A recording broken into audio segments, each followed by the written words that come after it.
हम लोग किसके बारे में पढ़ने जा रहे हैं? टेंस। तो टेंस का मतलब होता क्या है? टेंस का मतलब क्या होता है, कोई बताए? टेंस का मतलब होता है काल, और काल का मतलब क्या होता है? समय। क्या होता है? समय। तो टेंस से हमें क्या पता मिलता है? टेंस से हमें किसकी जानकारी होती है? टेंस से हमें समय की जानकारी होती है कि काम किस समय हो रहा है, काम कौन से समय में हो रहा है, इसकी हमें जानकारी होती है। ठीक है। और टेंस से हमें यह भी जानकारी होती है कि काम कितना हो रहा है, कितना काम है ना, काम कितना हुआ, मतलब जो ये है काम कितना हो रहा है, इसकी भी जानकारी हमको होती है ना। समझ में आ रहा है? टेंस से हमें किसकी जानकारी होती है? नंबर 1 समय की जानकारी होती है, और नंबर 2 काम कितना हो रहा है इसकी भी जानकारी हो रही है। जैसे अगर हम लोग देखें इसमें प्रेजेंट इंडेफिनिट का लें, जैसे वह पढ़ता है, वह पढ़ता है, तो यहां पे वह पढ़ता है, ये कौन सा टेंस है? प्रेजेंट टेंस है। प्रेजेंट टेंस का प्रेजेंट इंडेफिनिट टेंस है, और उसमें कौन सा काम हो रहा है? पढ़ने का काम हो रहा है। कौन सा काम हो रहा है? पढ़ने का काम हो रहा है। पढ़ता है, अभी काम कंप्लीट नहीं हुआ, यानी काम अभी क्या है?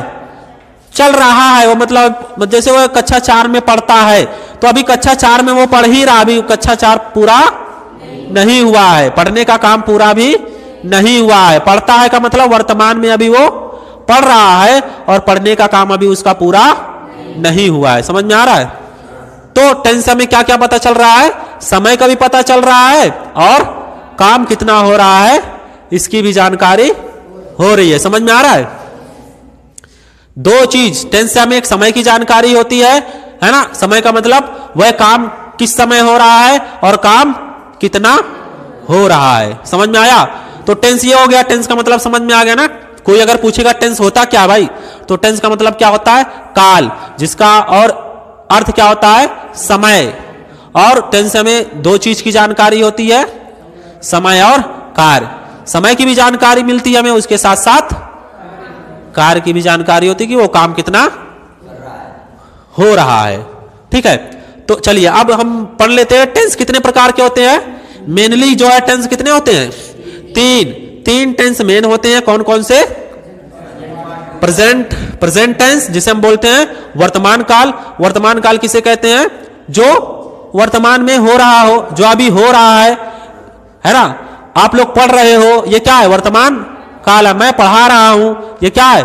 वर्तमान काल है। वह जाता है, ये भी क्या है? वर्तमान काल है। तो उसे क्या बोलेंगे? प्रेजेंट टेंस बोलेंगे। जो अभी मतलब रिसेंटली वो काम हो रहा है, मतलब वो काम जारी है, उसे क्या बोलेंगे? Present tense. उसी का अपोजिट क्या होता है? पास्ट टेंस, मतलब भूतकाल। पास्ट का मतलब बीता हुआ, टेंस माने समय, तो बीता हुआ समय मतलब जो काम हम कर चुके हैं, जो समय हमारे ऊपर बीत चुका है ना। जैसे कल का काम कल हम क्या क्या किए थे, जैसे मोहन खाना खाया था, मोहन खाना खाया था, है ना। मैं कल स्कूल गया था, वह विद्यालय जाता था, वह झूठ बोलता था। इसका मतलब कहने का मतलब पास्ट टेंस के अंदर आएंगे। तो दूसरा हो गया पास्ट टेंस। उसके बाद क्या है? Future tense. फ्यूचर टेंस का मतलब होता है भविष्य काल। भविष्य काल का मतलब क्या हो गया? आने वाला कल। अभी वो आया नहीं है, वो आएगा। जैसे मैं कल स्कूल जाऊंगा, यानी कल मुझे जाना है, आज मुझे जाना नहीं है। तो फ्यूचर टेंस ऐसा होता है। आने वाले समय को हम क्या बोलते हैं? फ्यूचर टेंस होता है। ये तीनों पार्ट समझ में आ गया, प्रेजेंट टेंस और पास्ट टेंस और फ्यूचर टेंस। समझ में आ रहा है?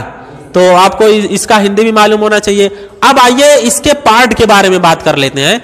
जैसे टेंस तो मेनली 3 हो गया ना, लेकिन हर टेंस के तीनों टेंस के कितने कितने पार्ट होते हैं? 4 पार्ट होते हैं, जो कि बहुत ही इंपॉर्टेंट रोल अदा करता है इंग्लिश पढ़ने में, लिखने में, बोलने में। ठीक है, तो बिना टेंस के हमको इंग्लिश ना तो कभी बोल पाएंगे और ना ही कभी समझ पाएंगे। हमको इंग्लिश पढ़ने के लिए, समझने के लिए किसकी जरूरत है? टेंस की जरूरत है। सबसे पहले हमको टेंस, अगर टेंस आ रहा है तो आपको बुक रीडिंग भी आसानी से समझ में आएगा और इंग्लिश स्पीकिंग भी आसानी से समझ में आएगा। तो चलिए हम लोग प्रत्येक टेंस के कितने पार्ट होते हैं? 4। जैसे आपको इसमें प्रेजेंट टेंस के 4 भाग निम्न है। तो जैसे देखो प्रेजेंट टेंस के कौन कौन से पार्ट? प्रेजेंट इंडेफिनिट होता है, प्रेजेंट कंटीन्यूअस टेंस होता है, प्रेजेंट परफेक्ट टेंस होता है और प्रेजेंट परफेक्ट कंटीन्यूअस टेंस होता है। तो सबसे पहले इस पार्ट को अगर हम समझा दिए ना, तो इसी तरह से किसका भी आएगा, पास्ट इंडेफिनिट का भी आएगा। खाली प्रेजेंट के जगह पे क्या लिख देंगे हम लोग, पास्ट, है ना। उसके बाद इसी के जगह पे क्या लिख देंगे, फ्यूचर। यही सब चलेगा ना, है ना, यही सब चलेगा ना। खाली प्रेजेंट के जगह पे पास्ट आ जाएगा, पास्ट के जगह पे फ्यूचर आ जाएगा। आपका बाकी टेंस वही रहेगा, इंडेफिनिट, कंटीन्यूअस, परफेक्ट टेंस, है ना, परफेक्ट कंटीन्यूअस टेंस, यही पूरा टोटल रहेगा ना। मतलब ये तो प्रेजेंट टेंस के 4 पार्ट हो गए। इसी तरह से किसका 4 पार्ट होगा, पास्ट के 4 पार्ट। कौन कौन सा होगा, बोलो।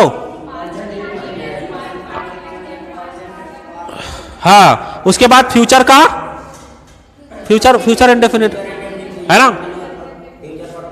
हाँ, तो चलिए अब हम लोग इसको समझ लेते हैं। प्रेजेंट इंडेफिनिट टेंस किसे कहते हैं, और प्रेजेंट कंटीन्यूअस टेंस किसे कहते हैं, और प्रेजेंट परफेक्ट टेंस किसे कहते हैं। अगर ये चारों समझ गए तो कौन सा बाकी का समझ जाओगे, पास्ट का भी समझ जाओगे और फ्यूचर का भी समझ जाओगे। ठीक है, तो आइए सबसे पहले हम लोग बात कर लेते हैं प्रेजेंट इंडेफिनिट टेंस। तो प्रेजेंट इंडेफिनिट टेंस का मतलब होता है, क्या होता है, अनिश्चित वर्तमान काल। मतलब ऐसा काम जो जिसका कोई निश्चित टाइम ना हो कि काम कब खत्म होगा, कब शुरू हो जाएगा, इसका कोई निश्चित समय नहीं होता है। जैसे वह पढ़ता है, तो वह पढ़ता का इंग्लिश क्या होगा, ही रीड्स ए बुक, वह एक किताब पढ़ता है। तो अब देखिए यहां पे वह एक किताब पढ़ता है ना। तो यहां पे पढ़ता है, इसमें कुछ जानकारी ही नहीं मिल रहा भाई, पढ़ने का काम कब कर रहा है और कब खत्म होगा। समझ में आ रहा होगा। इसको इसलिए अनिश्चित वर्तमान काल कहते हैं, क्योंकि इसमें कोई टाइम ही फिक्स नहीं है कि काम कब शुरू हुआ था और कब खत्म होगा। कोई है, वह किताब पढ़ता है, अरे भाई पता नहीं कब से पढ़ रहा है और पता नहीं कब खत्म करेगा। समझ में आ रहा है, इसीलिए इसको क्या बोलते हैं, अनिश्चित वर्तमान काल। समझ में आ रहा होगा। कहते हैं, कोई पूछेगा बाबू क्यों इसको प्रेजेंट इंडेफिनिट टेंस कहते हैं, तो क्या जवाब दोगे, क्योंकि इसमें काम का कोई टाइम नहीं होता है, कब शुरू होगा और कब, बस खाली इतना याद रखना। क्योंकि इसको अनिश्चित वर्तमान काल इसलिए कहते हैं क्योंकि इसमें ना तो काम के शुरू होने का टाइम रहता है और ना ही काम के खत्म होने का, है ना। इसीलिए इसे क्या बोलते हैं, अनिश्चित वर्तमान काल कहते हैं। दूसरा देख लेते हैं, प्रेजेंट कंटीन्यूअस टेंस। कंटिन्यू मतलब जारी रहना, काम हो रहा है, कंटिन्यू है। तो प्रेजेंट कंटीन्यूअस टेंस का मतलब होता है ऐसा काम जो अभी भी क्या हो, जारी हो, समाप्त ना हो। काम क्या हो, जारी हो। जैसे मैं आपको पढ़ा रहा हूं ना, तो अभी मैं पढ़ा के समाप्त नहीं किया हूं ना, अभी भी क्या कर रहा हूं, पढ़ा रहा हूं, और आप लोग पढ़ रहे हो। ये सब कौन सा टेंस है, प्रेजेंट कंटीन्यूअस टेंस है। तो इसको ऐसा सेंटेंस जिसमें काम जारी रहता है, काम अभी खत्म नहीं हुआ रहता है, उसे क्या बोलते हैं, प्रेजेंट कंटीन्यूअस टेंस। जैसे मैं अंग्रेजी पढ़ रहा हूं, तो क्या होगा, आई एम रीडिंग, है ना, आई एम रीडिंग इंग्लिश। तो ये हो गया मैं अंग्रेजी पढ़ रहा हूं, यानी अभी भी मैं क्या कर रहा हूं, पढ़ रहा हूं। मैं आप लोगों को पढ़ा रहा हूं, तो क्या होगा, आई एम टीचिंग यू क्या, इंग्लिश। मैं आप लोगों को अंग्रेजी पढ़ा रहा हूं, तो क्या हो जाएगा, I am teaching you English. तो यहां पे अभी भी मैं पढ़ा रहा हूं ना, ऐसा नहीं है कि मैं बंद कर दिया हूं। तो मतलब काम जारी है, पढ़ाने का काम जारी है ना। तो इसीलिए क्या बोला जा रहा है इसको, प्रेजेंट कंटीन्यूअस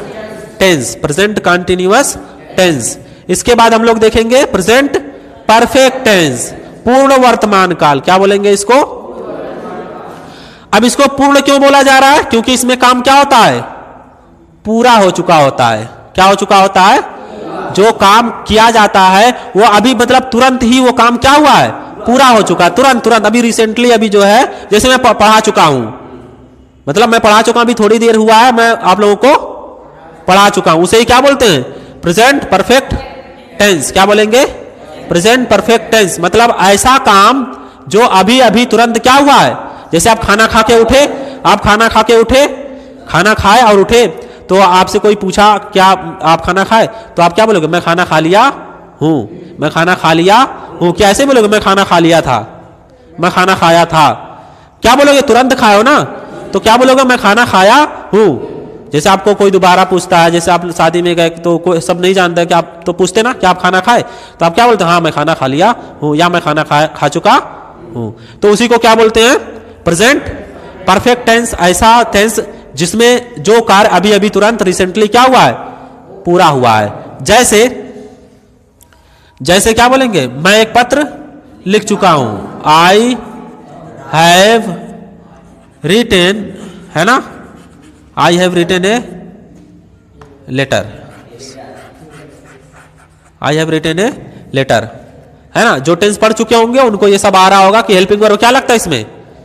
हैज या हैव। आई भी यू दे के साथ हैव का प्रयोग और ही सीट एक वचनकर्ता के साथ हैज का प्रयोग होता है ना। तो इस तरह से आपका क्या हो गया? Present perfect tense. तो ऐसे बहुत से आप ट्रांसलेशन बना सकते हैं जिसमें क्या है? पहचान आपको मालूम होना चाहिए। और इसमें काम क्या होता है? अभी तुरंत क्या हुआ है? समाप्त हुआ रहता है। खाना खा लिया हूं, है ना, मैं स्कूल पहुंच चुका हूं, वह स्टेशन पर जा चुका है, मैं उससे मिल चुका हूं, मैं बाजार से सब्जियां ला चुका हूं, है ना, मैं उससे मिल चुका हूं। तो इस तरह से आपका चुका या है, ई है, ये सब क्या है? प्रेजेंट परफेक्ट टेंस है। ये अभी मतलब एक ऐसा मतलब शॉर्टकट बता रहे हैं ताकि आप लोग को जब टेंस पढ़ोगे तो उसका मतलब आसानी से समझ में आने लगेगा। ठीक है, उसके बाद हम लोग पढ़ते हैं किसका? ये हो गया present perfect continuous tense. Present perfect continuous tense, है ना। तो प्रेजेंट परफेक्ट कंटीन्यूअस टेंस इसे क्यों कहते हैं? क्यों कहते हैं इसमें प्रेजेंट परफेक्ट कंटीन्यूअस टेंस? क्योंकि इसको इसलिए परफेक्ट कहते हैं, परफेक्ट इसलिए कहते हैं क्योंकि इसमें जो काम होता है ना, पहले से थोड़ा सा पूरा हो चुका होता है, लेकिन अभी पूरा, मतलब बहुत सा काम उसका हो चुका होता है लेकिन अभी पूरा नहीं हुआ है। जैसे मैं 2 घंटे से पढ़ रहा हूं, मैं 2 घंटे से अंग्रेजी पढ़ रहा हूं, मैं 2 घंटे से अंग्रेजी पढ़ रहा हूं। आप लोग पढ़े हो ना समय सूचक शब्द? इसमें समय सूचक शब्द रहता है ना, सिंस या फॉर का यूज होता है, इसमें सिंस या फॉर का यूज होता है। तो यहां पे 2 घंटे से मैं अंग्रेजी पढ़ रहा हूं। कितने घंटे से? अरे 2 घंटे से वो पढ़ रहा है, तो 2 घंटे में उसका कुछ काम पूरा नहीं हुआ होगा। हाँ, 2-4 पन्ना 10 पन्ना नहीं पढ़ा होगा। समझो इसको। 2 घंटे से पढ़ रहा हूं, तो 2 घंटे से वो 2-4-10 पेज तो पढ़ा होगा ना। तो इसीलिए इसको क्या बोल दिए? परफेक्ट बोल दिए। और अभी भी वो क्या कर रहा है? पढ़ रहा है, इसीलिए इसको क्या बोल दिए? कंटिन्यू है। अभी वो काम क्या है? जारी है, कंटिन्यू है। तो इसीलिए इसको परफेक्ट भी बोल दिया और कंटिन्यू बोल दिया। और कौन सा समय है? प्रेजेंट में। अभी का क्या हो रहा है? वो काम चल रहा है, वर्तमान में वो काम हो रहा है। तो ऐसा सेंटेंस, ऐसा टेंस जिसमें कुछ काम पूरा हो चुका हो और जारी भी हो, वो काम अभी जारी भी हो, तो ऐसे टेंस को हम क्या बोलेंगे? प्रेजेंट परफेक्ट कंटीन्यूअस टेंस बोलेंगे। जैसे वह 2 दिनों से काम कर रहा है, वह 2 दिनों से काम कर रहा है, तो क्या हो जाएगा? ही हैज बीन डूइंग, है ना, डूइंग वर्क, है ना, कब से? फॉर 2 डेज, फॉर 2 डेज, 2 दिनों से ना, है ना, 2 days. He has been doing work for 2 days, तो वह 2 दिनों से काम कर रहा है। अरे भाई 2 दिन से काम कर रहा है तो थोड़ा बहुत तो काम कर चुका होगा ना, है ना। 2 दिनों से काम कर रहा है यानी थोड़ा काम कर चुका है और अभी भी वो काम कर रहा है। तो इससे हमें पता चल गया इसको क्या बोला जाता है? Present perfect continuous tense. अब मेरे ख्याल से इतना तो अब तो समझ में आ गया होगा क्यों इसको क्यों ऐसा बोलते हैं, प्रेजेंट इंडेफिनिट क्यों बोलते हैं, प्रेजेंट कंटीन्यूअस क्यों बोलते हैं, प्रेजेंट परफेक्ट टेंस क्यों बोलते हैं और प्रेजेंट परफेक्ट कंटीन्यूअस टेंस क्यों बोलते हैं। आई होप कि आप लोगों को यह पूरी अच्छी तरीके से समझ में आ गया होगा। तो चलिए देखिए किसके बारे में पढ़ने जा रहे हैं हम लोग? Present indefinite tense. इसके बारे में हम इसको पूरी तरह से इसको समझा चुके हैं। प्रेजेंट इंडेफिनिट टेंस का मतलब क्या होता है? अनिश्चित वर्तमान काल। इसमें काम कब शुरू होता है और काम कब खत्म होता है, इसकी जानकारी इस टेंस में नहीं होती है, इसीलिए इसे क्या बोलते हैं, प्रेजेंट इंडेफिनिट टेंस। ठीक है, अनिश्चित वर्तमान काल। तो आइए इसका उसके बाद हम लोग पहचान देख लेते हैं। इसकी पहचान क्या होती है? देखिए, इस टेंस के वाक्य के अंत में क्या क्या आता है? ता है, ती है, ता हूं, ते हो, ते हैं आदि शब्द आते हैं। तो कहने का मतलब यह है कि इसमें आपको मतलब आसानी के लिए, मतलब आपका जो है ट्रांसलेशन आपको ये पहचान मालूम रहे, इसकी आसानी के लिए पहचान बता दिया गया है कि इसकी पहचान क्या होती है? ता है, ती है, ता हूं, ते हो, ते हैं, है ना, आदि शब्द आते हैं। ये समझ में आ रहा है? तो ये आपको ये जो पहचान है हिंदी में कहां देखना है? वाक्य के अंत में देखना है, वाक्य के अंत में देखना है। और ये पहचान किसके साथ होगा? हिंदी वाक्य के क्रिया में, हिंदी वाक्य के क्रिया में ही क्या रहता है? ता है, ती है, ता हूं, ते हो और ते हैं। ठीक है, समझ में आ रहा है इतना बात? इतना समझ में आ गया? पहचान आपको यही माइंड में रखना है। जैसे किसी वाक्य के अंत में ये ता है, ती है, ता हूं, ते हो आ गया तो कौन सा टेंस होगा? प्रेजेंट इंडेफिनिट टेंस होगा। और हमको कहीं कहीं पे और भी चीजें ध्यान देनी होती है। ता है, ती है आने पर भी वो जो है मतलब प्रेजेंट इंडेफिनिट नहीं होता है, लेकिन प्रेजेंट टेंस ही होता है। लेकिन वो क्या होता है? उसकी भी पहचान क्या होती है? ता है, ती है, ता हूं होता है। ठीक है, लेकिन वो अलग मैटर है, उसको हम लोग बाद में पढ़ेंगे। अभी हम लोग क्या पढ़ रहे हैं? प्रेजेंट इंडेफिनिट टेंस पढ़ रहे हैं, और जिसकी पहचान आपको यही याद रखना है। ठीक है, जिसकी पहचान आपको यही याद रखना। आइए इसका पहला रूल हम लोग देख लेते हैं, क्या होता है? जब भी किसी सेंटेंस में, किसी भी इंग्लिश सेंटेंस में या हिंदी में कौन कौन सा सब्जेक्ट आ जाएगा? कौन कौन सा? ही आ जाएगा, शी आएगा, इट आ जाएगा, या किसी का नाम आ जाएगा, किसी का नाम आ जाएगा। नाम आ जाएगा मतलब कितना नाम? खाली एक नाम। अगर एक सेंटेंस में दो नाम आ गया तो वो सिंगुलर नहीं होगा, क्या होगा? प्लूरल हो जाएगा। इस बात को याद रखना है। इसीलिए किसी के नाम मतलब किसी एक के नाम। कितना होना चाहिए? किसी एक नाम के साथ। हम सिंगुलर सब्जेक्ट के साथ क्या लगाएंगे? क्रिया में एस या एस का प्रयोग करेंगे।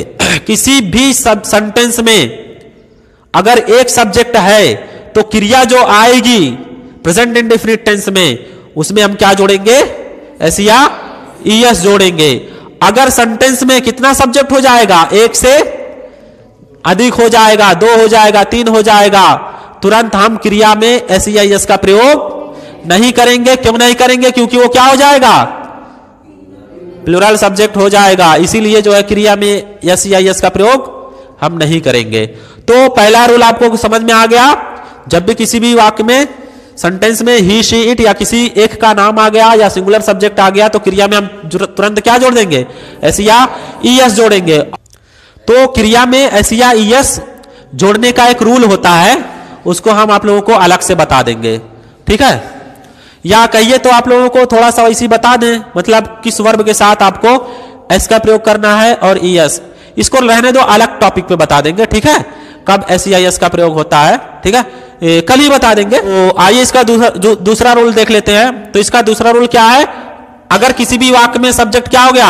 आई हो गया, वी हो गया, यू हो गया, दे हो गया, या प्लूरल सब्जेक्ट हो गया। प्लूरल सब्जेक्ट कब होता है?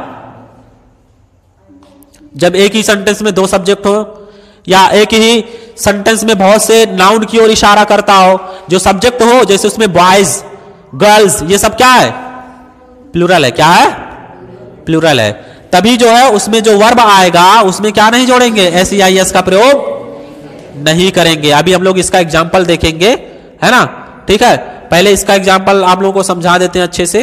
तो दोनों रूल समझ में आ गया सभी लोगों को? कोई दिक्कत? किसी को कुछ पूछना है? सब क्लियर है? हाँ, समझ में आ रहा है रूल? तो चलिए अब हम लोग इसका अफर्मेटिव सेंटेंस देख लेते हैं।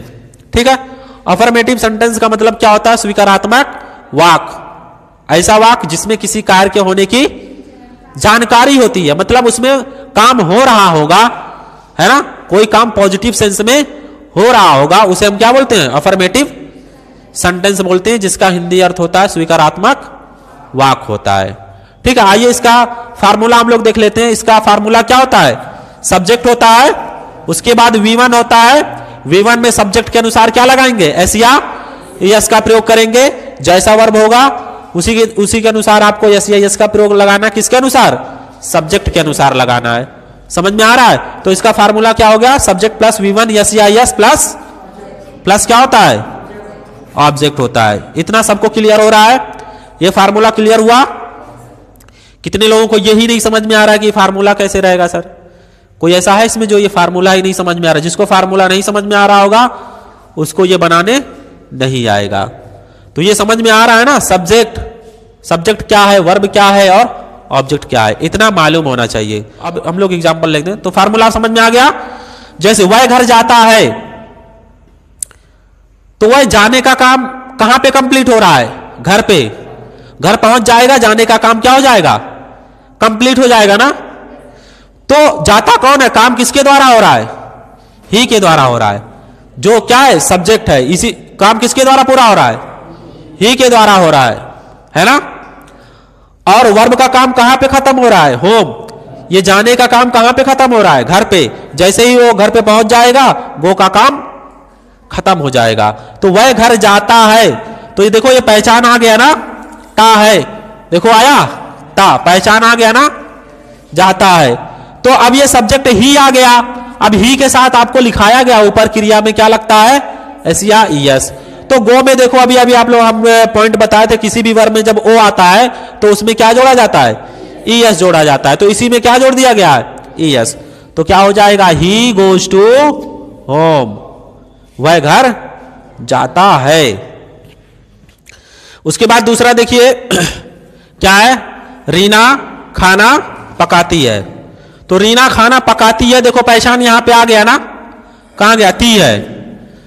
तो सबसे पहले हमको टेंस को पहचानना है। कौन सा टेंस है ये, प्रेजेंट इंडिफिनिट टेंस है। कैसे पता लगा, हिंदी में कैसे पता लगा, ती है। और इंग्लिश में अगर आपको डायरेक्टली दिया है और अफर्मेटिव सेंटेंस है तो उसमें V1 लगा होगा या क्रिया में यस या यस लगा होगा।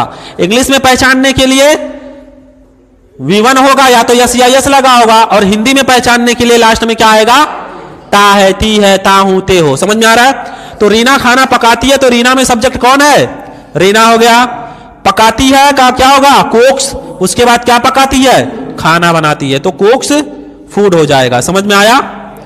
बहुत इजी है, कोई दिक्कत नहीं होना चाहिए। उसके बाद देखिए कौन सा पहचान आता है, मैं एक गाना गाता हूं। तो देखो ता हूं आया ना, पहचान आया ना, ता हूं। तो मैं एक गाना गाता हूं, कौन सा टेंस है, प्रेजेंट इंडेफिनिट टेंस है। तो मैं एक गाना गाता हूं, तो इसका क्या हो जाएगा, आई सिंग a song, I Singh a song. समझ में आ रहा है?